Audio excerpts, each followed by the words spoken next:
Okay, guys. Officially, lesson P.6 is what we call complex numbers. Okay? I know I referred to our imaginary friends, imaginary numbers, but officially, it's what we call complex numbers. A complex number is anything in the form A plus BI. Does that look familiar there? Okay? So, A plus BI should, for the most part, look familiar, but that's whenever something is referenced as being a complex number. It means it's not just in the real, that it goes, there's a real part, very possibly, which is A. The A represents the real part. The BI, the I is the imaginary unit, and the B is its coefficient. Okay? Now, does anyone remember what I represents? Negative 1. Negative 1.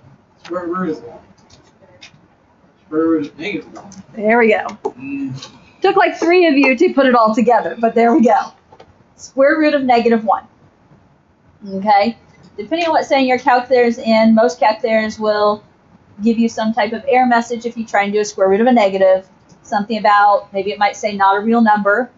Now, technically, there's a mode on these calculators where we could change it to work with imaginary numbers, but most of the time we don't want that. Okay? So, by definition, you need to know I is the square root of negative 1. Now, by following that definition then, every time we saw an I squared, we replaced it.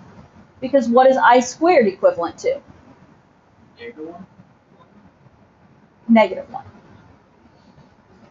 Because, go back up and look here, if I square this square root, when you square the square root, you get whatever's under the square root, yes? So when you square the square root of negative 1, it just stays, the square root drops off and it stays negative 1. That should sound familiar for most of you? Yes? Are you okay with that? I don't, you don't know enough yet probably, but okay. Now, we're going to start very basic. Everyone here can do this. Adding and subtracting complex numbers. And I, while it's not a variable, it very much acts like a variable in this scenario. Okay, I represents the square root of negative 1, but in doing things like this, we kind of treat it like a variable. Okay, so adding and subtracting, basically we're going to simplify and add like terms. Note what form are my answers in? A plus BI. Okay, so 7 minus 3i plus 4 plus 5i. Thoughts on that answer? Would just be like 11 plus 2i. Do we agree? Or do we disagree? Okay, yeah, it's just adding your like terms. Note, it is what type of sign in the middle? It is plus, yes. 7 plus 4 is 11. Minus 3i plus 5i is plus 2i. Can I add those pieces together? No, they're not like terms. So what's my answer? 11 plus 2i. What's the real portion of this? The real portion is the number 11. The imaginary component is the 2i. Okay? Catching on. Yeah. Reviewing. Okay, what about B? Would it be negative 6 minus 4i? I could get on board with that. Notice what's in the middle.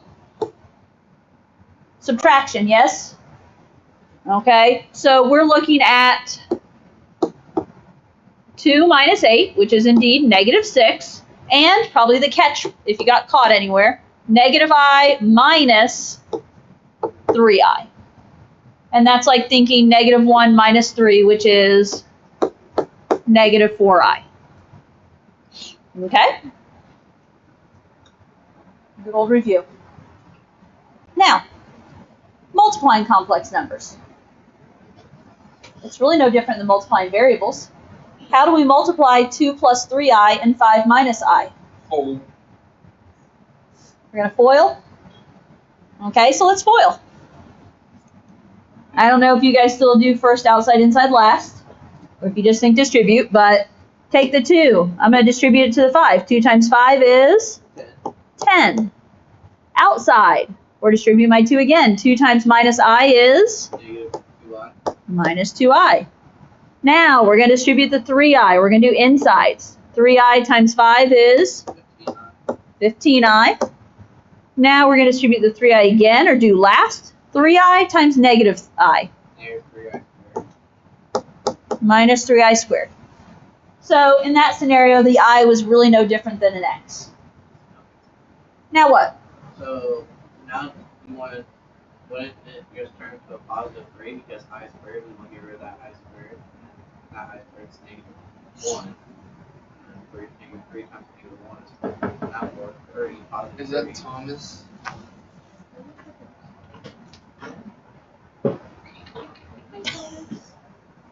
Okay. So, did you guys understand what Brody was saying? Okay. Really, to be honest. Minus 3i squared. What did we define I squared to be earlier? Negative Negative 1. So that I squared, you can replace, and you can think of this as 3 times negative 1. What is 3 times negative 1? 3. Positive 3. So that minus 3i squared can be replaced with a plus 3. So I have 10 minus 2i plus 15i plus 3. Now combine like And combine like terms. Now, by getting rid of I squared, you now have 2 sets of like terms, right? 10 goes with 3. 3 and is 13. 13. Minus 2i goes with 15i and is 13. 13i. What is 13 plus 13i? That's not just our answer. It is. That's my favorite trick question on a situation like that. So your goal is to not fall for that trick question. Okay. So remember, when you're simplifying things, doing the math, I never want to see an I squared left in an answer. Okay, I squared can always simplify because it's going to become that negative 1. Okay?